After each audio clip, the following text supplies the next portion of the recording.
Have you ever wondered what it would be like to go anywhere you want and do whatever you want?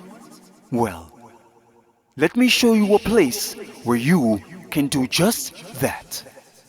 Welcome to iWorld.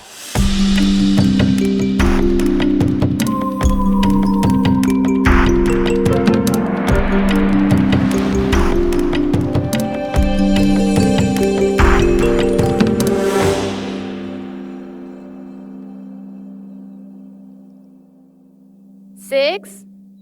6. A knock at his room door makes 6 jump out of his daydream as he yells, "Coming, Mom!" just as the door swings open, showing his dad's smiling face. Caught up in your imagination again, huh? Yeah, kinda. Well, come down for lunch and you can get right back to it after you eat. Don't want to keep you from your adventures. Okay, Dad. 6 and his father make their way downstairs to the table and start eating.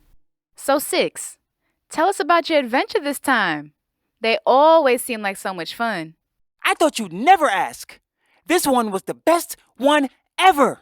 Sounds good. What made this one so great? Well, this was the first time I can go anywhere I wanted. Cyril showed me how. Before, I was just stuck in places I already went, and that got so boring. Wow! It's been a while since you told me about him. Well, tell Cyril I'm glad he's teaching my son some good stuff. Okay, will do, Mom. Well, start from the beginning. 6 suddenly gets up from the table and starts to tell the story in his best adventure voice. So I started in the desert where I'm on a robot horse and we're running super fast. Like fire coming up behind us fast. As 6 races quickly across the sand, he suddenly sees a giant shadow, then looks behind him to see a huge sand wave as tall as a building. Then he sees a face that opens its mouth wide as it starts to go faster and faster. When 6 looks in front of him again, he can see a city and realizes that this is where the sand wave is going to destroy. In that moment, a voice told him he had to protect the city and its people. And that voice was from his friend Cyril, who yelled it as he jumped out of a bag 6 was wearing on his back. Cyril is a large spider with glowing wings that he uses to move around instead of a web. He was not only 6's closest friend, but also his guide whenever they were in iWorld. And now, he was guiding 6 to be a hero. 6, you must use your transformation power to fight off the sand wave before it reaches the city. How do I do that? Do not forget, this is iWorld. You can do whatever you want here. Just use your imagination and it will come true. Okay, I'll give it a try. 6 closes his eyes tightly and thinks about becoming really tall. In a few seconds, he starts to feel the change, so he jumps high into the air off his horse just as he starts to grow. By the time he reaches the ground, he is as tall as a building and lands with a loud boom. Now, in giant form, he gets himself ready as it approaches. As it reaches him, the sand wave changes its shape to look just like 6. Hey, what's going on? It seems like it is trying to trick you. I guess you will have to face yourself to win this. This is getting a little too weird. Well, I did one adventure. Here we go. 6 runs at the sand wave that is now a copy of himself and tries to grab it by the waist to lift up, but he goes right through it and falls on the other side. The wave then turns around to jump on 6 to cover him in sand, but he rolls out of the way just in time. The wave hits the sand and disappears right into the surface. I can't even touch it. And it can hide in the sand? How am I supposed to beat that? You will have to change the way you think in order to win this challenge. Try to be more creative. Remember, this is your adventure. 6 starts to think about how he can trap it, or at least slow it down. Then the idea comes to him when he remembers his last trip to the beach. I think I got it. I'll use water. Now you're cooking. Just as 6 gets his idea, the ground shakes and the wave comes bursting through under him, pushing him high into the air, then moves away. 6 starts to fall and starts to yell, Cyril! Cyril quickly flies up above 6 and catches him in a glowing purple web. I guess now is a good time to tell you that you can fly in iWorld. You think? But at least now I have some space to execute my plan. Which is? No time to explain. I'll have to show you. The sand wave is now standing right below them, looking up as it gets ready for another attack. Suro lets Six go from the web and Six starts to float. Then he closes his eyes, raises his hands, and focuses his thoughts. Over his head, a spinning pool of water starts to form and spin until it becomes a water tornado. And just in time, because the sand wave has now jumped and is on its way to him for another attack. Here it comes. I see it.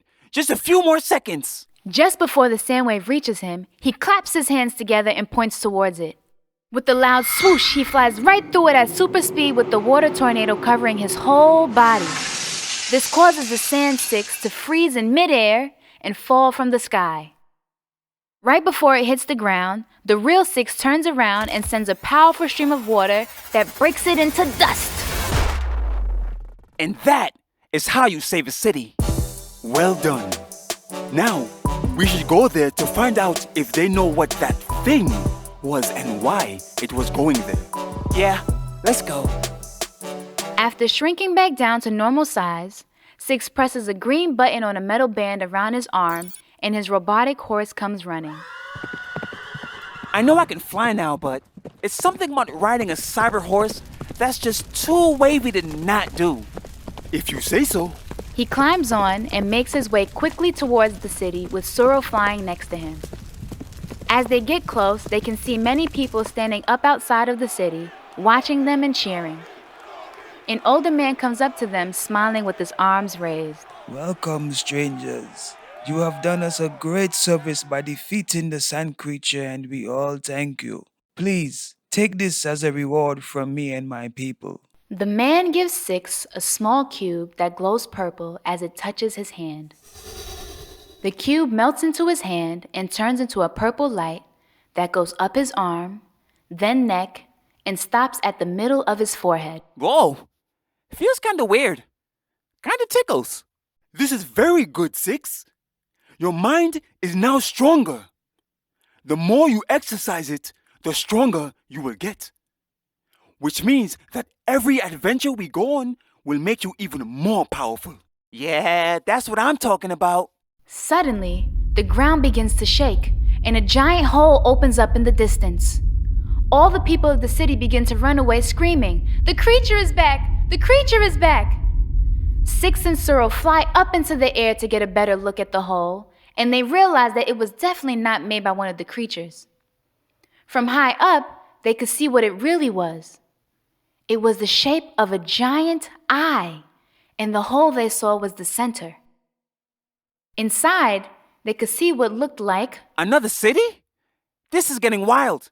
Well, it just shows how wild your imagination is. But I know you have never gone this far.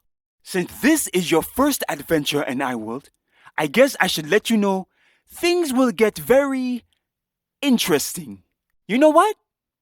I like interesting. Right then, Six dives from the sky towards the center of the eye with the plan of flying through into the underground city. The closer he got, the more the eye seemed to close, and he realized that it was actually closing. But he was determined to make it through and started to go even faster. Be careful, Six. If you don't get through, you will hit the sand and the impact will throw you out of iWorld. You won't be able to continue this adventure. I hear you, but I gotta see what's down there. Plus, I'm having way too much fun. Together, they rush towards the closing hole and notice that the opening seems to have some kind of ripple effect, almost like looking into a bucket of water. Now the hole is barely wide enough for him to fit, and Six is too close to stop himself. With the focus of his thoughts, he slows time for a few seconds, which was just long enough for him to change his body size as to become much smaller this time. He shrunk himself down just as time sped back up, and he flew into the hole as it closed behind him. Six lands on the ground roughly and looks around confused. Soon he understood that this weird feeling he had was because the whole city was completely upside down. All the buildings, the trees, even the water. And even more crazy, he was standing on the sky. So is this interesting enough for you? This is... Bro, I don't even know what this is. I just know I'm gonna be sick. Yes, iWorld will take some getting used to. By now, you should understand that here, anything goes. It is a place where you can have full control, but you will have to learn that through practice. Learn to master your imagination. Until then, iWorld will just use your own thoughts to create itself and challenge you. At least at your level, you can make some things happen for now until your focus gets stronger. Master my imagination. I kinda like the sound of that. As you should, because that's when the real fun begins. But for now, you might want to turn around. 6 quickly turns and sees a pack of what looks like lions running towards them. Even stranger was that they were running on the sky, so they also were upside down to the city. 6 and Suro continue to watch as the pack comes more into view. Now they can see that the animals don't look like regular lions and are pulling something behind them. Their color darkens into a deep black as they get closer, and 6 can see their glowing green eyes. They even have 6 legs instead of 4. Their manes are as long as their bodies and seem to move on its own. 6 can now see that they are pulling a woman seated on a throne, which stops when they reach him. The woman steps down from the throne and looks at 6 with her glowing green eyes. She is tall and has bright blue skin with all white hair that moves on its own like the lion's manes. Then she speaks. Who are you, and how did you get here? She is the guardian of this place, or more specifically, this dimension. Dimension? Yes. Think of it as a different version of each world. This is why you can recognize anything here at all.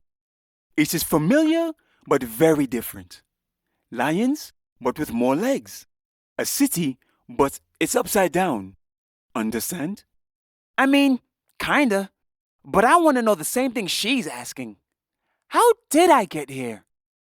I thought I would just be underground. It's because that hole or eye we went through must have been a gateway deeper into your imagination. You are now able to explore even more. That means your mind is getting stronger. For real? I'm out here getting it. 6 does a celebration dance after getting the good news, but he is interrupted suddenly by the woman. I said, who are you, and how did you get here? Okay, chill, jeez. You're starting to sound like my mom. 6? Fine, sorry. My name is 6, and this is Suro. I'm not really sure how we got here, but I flew through this watery whole eye thing in the sand, and now I'm here. The blue woman stares at them for a while, then speaks again. So, you are one of them. We have been waiting. Come with me. 6 follows the blue woman as she gets back onto her throne, and the lions pull her towards the upside-down city. One of them? One of who? One of the travelers. We have seen many of you in different places and times. So there are other people like me in iWorld? Hey, Suro, why didn't you tell me about that? I would have, but you needed all of your focus to be on your own journey. But yes, there are other travelers. And soon, I will even show you how you can bring your friends into iWorld with you. Oh, that's gonna be lit! They all enter the city, and right away they see that all of the people there are not really people at all. They are like green, glowing energy in the shape of people. The blue woman leads them to the center of the city and stops at the edge of a large lake with a huge full moon shining on the other side. This is where your true test will take place. There's tests? You mean I still have to go to school in my own mind? This can't be something I came up with. Yes, 6. There will be times that iWorld will test you to see if you are really in control. The good news is that each test you pass will give you more power to use. Well, I can always use some new moves. So tell me, what do I have to do? You just have to enter our city's soul moon. Your test will begin once you are inside. Okay, cool. So just go in there? The woman nods her head. Then Six goes up to the moon, which actually sits on the lake. A reddish energy gateway opens up for him to go in. When he is inside, it closes and leaves him in total darkness. Suddenly, there is a bright flash, and Six can see a glowing red object coming towards him. Before he can figure out what it is, the object crashes into the space right next to him, and he realizes the danger as another one crashes close in front of him. Hey, what is this? This is called a deep space. It's where you go to face more difficult challenges to get stronger much quicker. You must make it to that bell and ring it without being touched by those. So I'm trapped? I wish you told me about that before I came in here. Six sees now that they are glowing red rocks. He tries to search around the dark area for a way out and finally sees the glowing gold bell in the distance. Many more of the rocks start to come towards him. Six started to jump, flip, dive, run, and fly to not get hit by the rocks while making his way to the bell. Some were getting so close that he could feel their heat as they passed by him. Then Six focuses his thoughts and creates a shield that soon breaks after many hits from the rocks. You can create in deep space, but it will not be as effective until you are stronger. This is why your shield won't hold for long. Well, it's better than nothing. After what seemed to Six to be like hours of movement, he is finally close enough to clearly see the bell. Right then, he heard a loud sound directly above and sees a supersized red rock falling towards it. The forces here are trying to use that to destroy the bell. Ringing it is your only way to pass the test. I'm on it. The rock and Six both speed towards the bell. Six is farther away, so he has to move as fast as he can to get there first, but quickly realizes it's still not enough. He gets an idea and knows it will be his only possible chance. He stops flying and tries really hard to focus his mind. Now the rock is right above the bell and about to smash it, just as Six appears and rings it loudly. Then a ringing happens again. Then again. And he realizes the ringing is the doorbell at his home. Coming! Six, your story was a bit too good. Didn't even realize someone was ringing the bell. Neither did I. Never knew you were such an entertainer, Six. Might have to get you in showbiz. We didn't even finish lunch. It's for you, Six. Six goes to the door and sees it's his friend Maria. Hey, Six. What you up to? What's up, Maria? Come through. Wait till you hear what I've got to tell you.